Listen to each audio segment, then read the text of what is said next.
வணக்கம் and welcome to the show interesting info. November 23 இன்னைக்கு ஃபிப்னோசி டே அப்படின்னு சொல்லிட்டு ஒரு டேங்க. இந்த ஃபிப்னோசி சீக்வன்ஸ் அப்படின்றது பார்த்தீங்கன்னா கணிதத்தில் வரக்கூடிய ஒரு இம்பார்ட்டண்டான ஒரு ஃபார்முலா தான். இந்த ஒரு கான்செப்ட் மூலமாக பார்த்தீங்கன்னா ரொம்ப சிக்கலான அமைப்பில் இருக்கக்கூடிய ஒரு வரிசைகளை ஒரு எண் விஷயங்கள்லாம் சொல்லணும் அப்படின்னா இப்போ பாயிண்ட் 1 பாயிண்ட் அப்படின்னு சொல்லிட்டு வருதுல, இது எல்லாமே இந்த ஃபிப்னோசி சீக்வன்ஸில் வரக்கூடிய ஒன்று தான். இந்த ஒரு கான்செப்டை முதல்ல இந்த ஐரோப்பா பகுதிகளில் பயங்கர பிரபலப்படுத்தின பர்சன் தான் இந்த ஃபிப்னோசி அப்படின்றவர். இவருடைய அப்பா வந்து பார்த்தீங்கன்னா அந்த இத்தாலி நாட்டை சேர்ந்தவர். அங்கே போயிட்டு நிறைய வர்த்தகங்கள்லாம் செய்யக்கூடிய ஒரு பர்சனாக இருந்திருக்காரு. அதன் மூலமாக பார்த்தீங்கன்னா இந்த இந்தியர்கள், அரேபியர்கள் இவங்கக்கிட்ட இந்த வர்த்தகங்கள்லாம் செய்யும்போது அவங்கக்கிட்ட இருக்கக்கூடிய கான்செப்ட்லாம் இவர் அப்படியே ஆராய்ச்சி பண்ணுறாரு. அதில் தான் பார்த்தீங்கன்னா இவருக்கு இந்த கான்செப்ட்லாம் கிடைக்குது. இது முன்னாடியே பார்த்தீங்கன்னா இந்தியாவில் கிமு 200ஆம் நூற்றாண்டுகள்லேயே பிங்களவான் அப்புறம் அந்த கவிதைகள்லாம் பார்த்தீங்கன்னா இந்த கான்செப்ட் இருந்திருக்கு.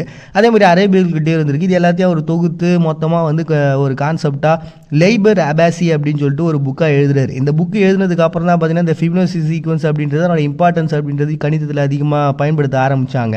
ஸோ அதனால தான் பார்த்தீங்கன்னா இதுக்காக இந்த ஒரு டேவை சூஸ் பண்ணிடுறாங்க. இதில் மோஸ்ட்லி வந்து பார்த்தீங்கன்னா இந்த கிரிப்டோகிராஃபி இந்த மாதிரியான விஷயங்கள்லாம் இது இருக்குது. சரி, எதுக்காக இந்த டேட்டை சூஸ் பண்ணாங்க அப்படின்னு பார்த்தீங்கன்னா 0 1 1 2 3 5 அப்படின்னா அதனுடைய எண் வரிசைகள் தொடங்கும். அதனால தான் பார்த்தீங்கன்னா இந்த 11 23 அப்படின்ற ஒரு டேட்டை அந்த ஆரம்பத்தில் வரக்கூடிய டேட்டை சூஸ் பண்ணிக்கிட்டு இன்றைக்கி ஃபிப்னோசி டே அப்படின்னு சொல்லிட்டு ஒரு டேவை செலவு பண்ணுறாங்க நவம்பர் 23. அதுதான் இன்றைக்கி ருடால்ஃப் மாஸ்டர் டே அப்படின்னு சொல்லிட்டு ஒரு டேங்க. இது வந்து சால்வேனியாவில் செலிப்ரேட் பண்ணுறாங்க. இந்த ருடால்ஃப் அப்படிங்கிற ஒரு பர்சனு ஒரு கவிஞராகவும் அரசியல்வாதியாகவும் ஒரு இராணுவ வீரராகவும் இருந்த ஒரு பர்சன் தான். 1918 உலகப் போர்லாம் நடந்துட்டு இருந்த சமயங்களில் அவங்க நாட்டில் பெரிய லெவலில் ஒரு தாக்கம்ன்றது இருந்திருக்கு. அப்போ இந்த ஆஸ்ட்ரோ ஹங்கேரிய போரில் அவங்க தோத்துட்டாங்க அப்படின்னு தெரிஞ்சதுக்கப்புறம் அங்கே மரிஃபோர் அப்படின்ற ஒரு நகரம் இதுக்கப்புறம் பாதுகாக்கப்பட வேண்டிய ஒரு சுச்சுவேஷனில் ரொம்ப கடினமான ஒரு நிலையில் இருந்தது. அப்போ இவர் ஒரு சாதாரண ஒரு படை வீரராக இருந்தவர் என்ன இருக்காரு, ருடால்ஃப்ன்றவரை ஒரு மாஸ்டராக நியமித்து அந்த பகுதியை பாதுகாக்கிறதுக்கான மேஜராகவும் மாற்றுறாங்க. அவர் கீழே ஒரு 200 அதிகாரிகள் 400 வீரர்கள் இருக்காங்க. அவங்கள விட்டுமே வச்சு இந்த நவம்பர் 23 நைட்டு என்ன பண்ணியிருக்காரு, எல்லாரையும் காப்பாற்றிருக்காரு. அப்படி காப்பாற்றப்பட்ட அந்த ஒரு தினன்றது 1918 நடந்திருந்தாலும் அவங்களுடைய வரலாற்று ரொம்ப இம்பார்ட்டண்டான ஒரு பர்சனாக இவர் மாறிட்டார். அதனால 2005 இந்த டேவை வந்து உருவாக்கியிருக்கிறாங்க. அப்படி உருவாக்கப்பட்ட ஒரு தினமாக அவங்க நாட்டினுடைய ஒரு சிறந்த வீரனை கொண்டாடக்கூடிய ஒரு நாளாக ருடால்ஃப் மாஸ்டர் டே அப்படின்னு சொல்லிட்டு சால்வேனியா செலிப்ரேட் பண்ணுறாங்க நவம்பர் 23. நெக்ஸ்ட் இன்றைக்கி இன்டர்நேஷ்னல் டே ஆஃப் எண்ட் இம்பினிட்டி அப்படின்னு சொல்லிட்டு ஒரு டேங்க. இந்த டேவை பொறுத்த வரைக்கும் இந்த பத்திரிகையாளர்களுடைய சுதந்திரம் இருக்குல்ல, அது பறிக்கப்படுறதுக்காகவும் அவங்கள கொலைப்படுறதுக்கான ஒரு நிகழ்வுன்றது இதுக்கப்புறம் உலகத்தில் நடக்கக்கூடாதுன்ற ஒரு கான்செப்ட் தான். இது IFEX அப்படின்ற ஒரு அமைப்பால் 2011 ஸ்டார்ட் பண்ணுச்சு. எதுக்காக இந்த டேட்டை சூஸ் பண்ணாங்கன்னா 2009 ஃபிலிப்பைன்ஸில் நடந்த ஒரு கொடூரமான படுகொலை தான் இது. மகுயின்டோனாவா படுகொலை அப்படின்னு சொல்லிட்டு சொல்லுவாங்க. இதில் வந்து கிட்டத்தட்ட 32 பத்திரிகையாளர்கள் உட்பட 57 பேர் இறந்து போனாங்க. இது என்னன்னா அந்த ஆளுநர் போட்டியிடுறதுக்காக இஸ்மாயில் மகுடதாட் அப்படின்ற ஒரு பர்சனு தாக்கல் பண்ணுறதுக்காக போயிருக்காரு அவருடைய ஆவணங்கள்லாம். அது போகும்போது இவங்களை எல்லாரையும் கடத்தி கொண்டு போயிட்டு எல்லாரையுமே கொண்டுட்டாங்க. முக்கியமான நபர்கள்லாம் நிறைய பேர் அங்கே இருக்கக்கூடிய நிறைய புதைக்குழிகள்லையும் ஒரு யாரும் பார்க்க முடியாத இடங்களெல்லாம் அவங்களுடைய உடல்களை வீசிட்டு போயிட்டாங்க. நிறைய பெண்கள் வந்து பலாத்காரம் செய்யப்பட்டிருந்தாங்க. எவ்வளோ பெரிய கொடூரமான ஒரு சம்பவன்றது வரலாற்றிலேயே ஒரு பத்திரிகையாளருக்கு நிகழ்ந்தது அப்படின்னு பார்த்தீங்கன்னா இதுதான். இது உலகத்துக்கே ஒரு பெரிய லெவலில் பதட்டத்தை ஏற்படுத்தின ஒரு நிகழ்வு தான். அதனால தான் இந்த டேட்டை சூஸ் பண்ணியிருக்கிறாங்க. அதுக்கப்புறம் அந்த விசாரணைகள் நடத்தப்பட்டது. கிட்டத்தட்ட 10 வருஷங்கள் போய் 2019 தான் வந்து அதுக்கு விசாரணைக்கு ஒரு முடிவையும் கொடுத்தாங்க. பட் இருந்தாலும் முழுமையான ஒரு முடிவு அது இல்லை அப்படின்னு சொல்லிட்டு நிறைய பேரும் இன்றைக்கி அது விவாதங்கள்ன்றது போயிட்டே தான் இருக்குது.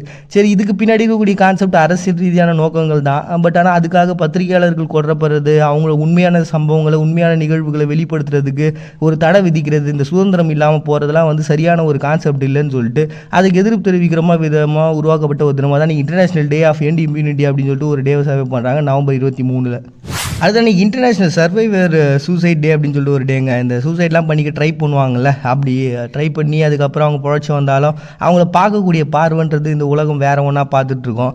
அப்போ அவங்களுக்குன்னே ஒரு தாழ்வு மனப்பான்மை இந்த கான்செப்ட்லாம் உருவாங்கல்ல, இதுலேருந்து வெளில வரணும் அப்படின்ற ஒரு கான்செப்டில் வருஷத்துக்கு கிட்டத்தட்ட 7,20,000 பேர் ட்ரை பண்ணிகிட்டு இருக்கிறாங்களாம். ஸோ இப்படிப்பட்ட ஒரு நிகழ்வில் அவங்களுடைய மனப்பான்மையை அவங்களுக்கு இருக்கிறோம், நீ கவலைப்படாத, இனிமேல் இதை பற்றி யோசிக்காதுன்னு ஒரு ஆதரவு தெரிவிக்கக்கூடிய ஒரு நாள். 1999 அமெரிக்காவில் நடந்த காங்கிரஸ் மாநாட்டில் தான் இந்த ஒரு டேவை சூஸ் பண்ணி இதுக்காக உருவாக்கின ஒரு நாளாக இருக்குது. அப்படி உருவாக்கப்படுத்துற மாதிரி தான் இன்டர்நேஷனல் சர்வைவர் சூசைட் டே அப்படின்னு சொல்லிட்டு ஒரு டேவை அனுசரிக்கிறாங்க நவம்பர் 23. நெக்ஸ்ட் இன்னைக்கு லேபர் தேங்க்ஸ் கிவிங் டே அப்படின்னு சொல்லி ஜப்பானில் ஒரு டேங்க. இது கிமு 1600 ஸ்டார்ட் ஆயிடுச்சு இந்த கான்செப்ட். பட் இருந்தாலும் முழுமையான குறிப்புகள் அப்படின்றது கிபி 6ஆம் நூற்றாண்டுகளில் தான் தெம்மு அப்படின்னு சொல்லிட்டு ஒரு பேரரசர் இருந்தார். அவருடைய ஆட்சி காலத்துலேருந்து அது எழுத்து குறிப்புகள்லாம் இருக்குது. ஆனால் இது ஸ்டார்ட் ஆனது என்னவோ பார்த்தீங்கன்னா 2600 வருடங்களுக்கு முன்னாடியே ஜிம்மு அப்படின்றவங்களுடைய பேரரசுலேயே ஸ்டார்ட் ஆகிருக்குது. சரி என்னதான் அப்படி இந்த டே அப்படின்னு பார்த்தீங்கன்னா அந்த தொழிலாளர்களுக்கும் அந்த உழைப்பாளர்களுக்கும் நம்ம நன்றி செலுத்தக்கூடிய ஒரு நாள் தான். அவங்க இது எதுக்காக வச்சுருந்தாங்கன்னா இந்த அறுவடை நாள் அப்போ இதுக்காக உழைச்ச அந்த விவசாயிகளை கொண்டாடணும் அப்படின்ற கான்செப்ட் தான். அதுக்காக அவங்களுடைய ஆத்மாக்களுக்கு இதுக்கு முன்னாடி வாழ்ந்த முன்னோர்களுக்கான ஆத்மாக்களுக்குலாம் வந்து நன்றி செலுத்துவாங்களாம்.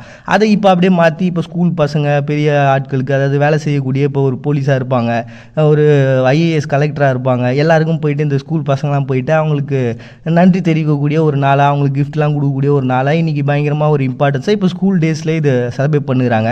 அப்படிப்பட்ட ஒரு நாளாக லேபர்ஸ் எல்லாரையும் கொண்டாடுறதுக்காக உருவாக்கப்படுற மாதிரி இன்றைக்கி லேபர் தேங்க்ஸ் கிவிங் டே அப்படின்னு சொல்லிட்டு ஜப்பான் செலிப்ரேட் பண்ணுறாங்க நவம்பர் 23. எவனோ சுழற்றி விட்ட இரவு பகலுக்குள் விதித்து விட்ட காலத்திற்குள் சிக்கி கொண்டோம். மறுபடியும் நாளைக்கு வந்து சந்திக்கிறது உங்கள்கிட்ட நாங்கள் பாண்டிய நீங்கள் பார்த்துட்டு இந்த நிகழ்ச்சி இன்ட்ரெஸ்டிங் இன்ஃபோ.